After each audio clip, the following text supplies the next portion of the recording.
A lot of my videos are sort of very spur of the moment, right? Like I'll put some examples on screen of what videos are rather spontaneous.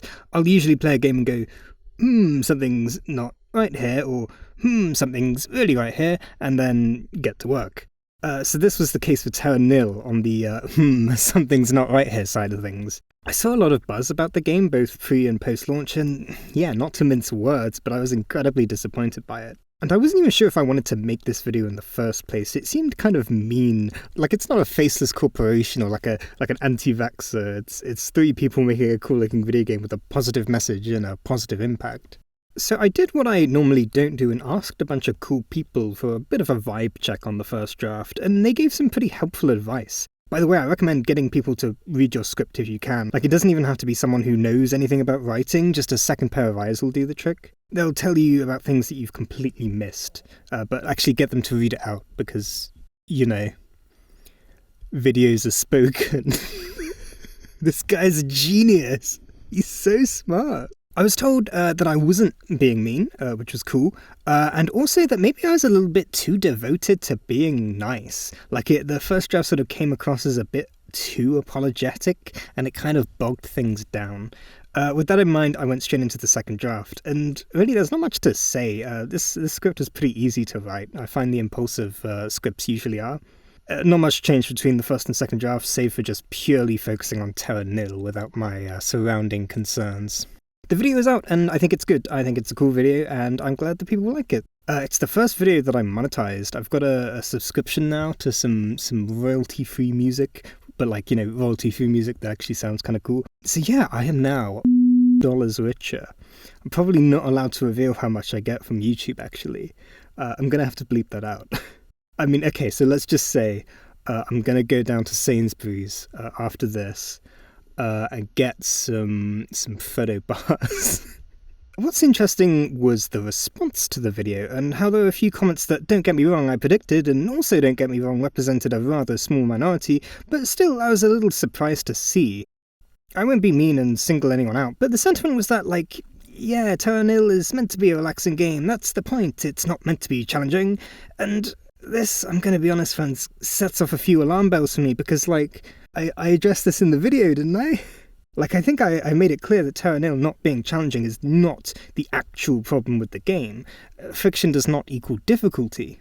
I've got two opposing fronts here in my mind. One is that I wasn't clear enough, right? If I'm making a video on the internet that tries to convey an idea in my head, then it's very important that I make that idea as clear as possible. If somebody responds to the video with a point that I've already addressed, then technically I failed, right? The video wasn't clear enough. The other front is, yeah, but come on, I mean, this can only go so far. At the end of the day, I'm getting my thoughts about a thing out there into the big wide world in a hopefully engaging manner. I'm not playing defence for Manchester United. You can only serve the audience so much.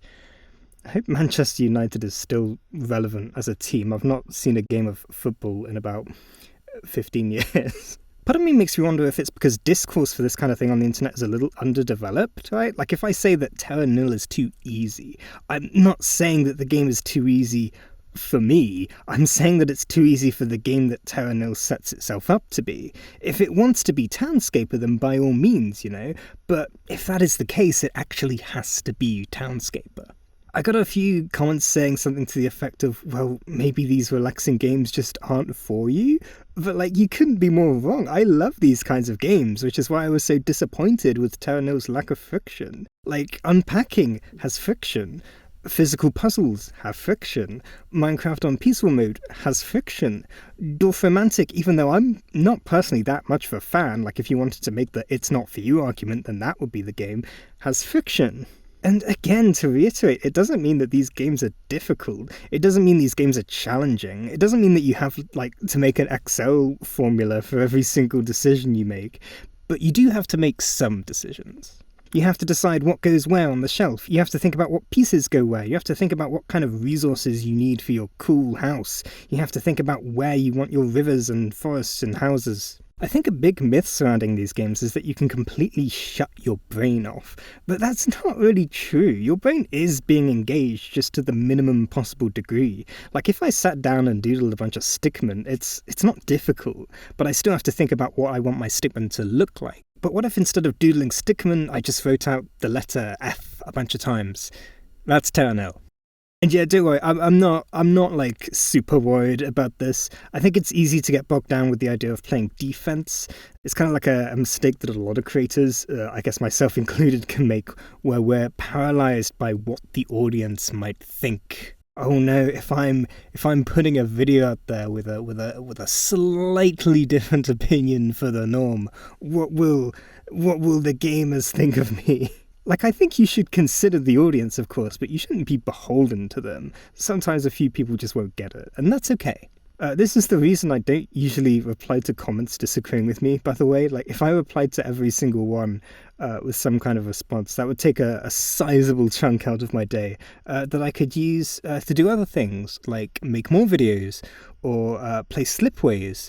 Like, man, Slipways is so good, right? Can we talk about this? I love Slipways so much. I actually think it might be one of my favorite games. I think more system-based games, if you're making like a system-based game, you should look at Slipways and just steal as much as you can, just like all of the cool ideas. Like, there's a success spectrum in the game. Think about that. Like, at first your job is to not let the happiness get too low, which is like a little bit of a challenge first, and then later on you'll wonder how you ever struggled.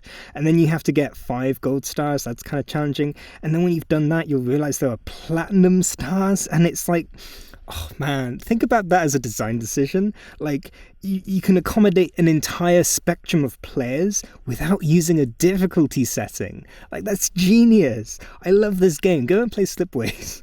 Anyway, what's next for me? I don't really know. I think I'm going to take a reasonably sized break. I wouldn't expect a new video this weekend or anything, unless another game comes out that upsets me. Like, The Witness 2, maybe. I would love to do like a slightly longer video. I've definitely made attempts in the past that haven't been all too fruitful. But you know what they say, eight times. That's what I want to say. 8 times the charm.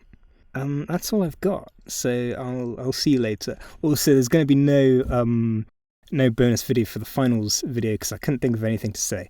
That's it. I'm out. Goodbye.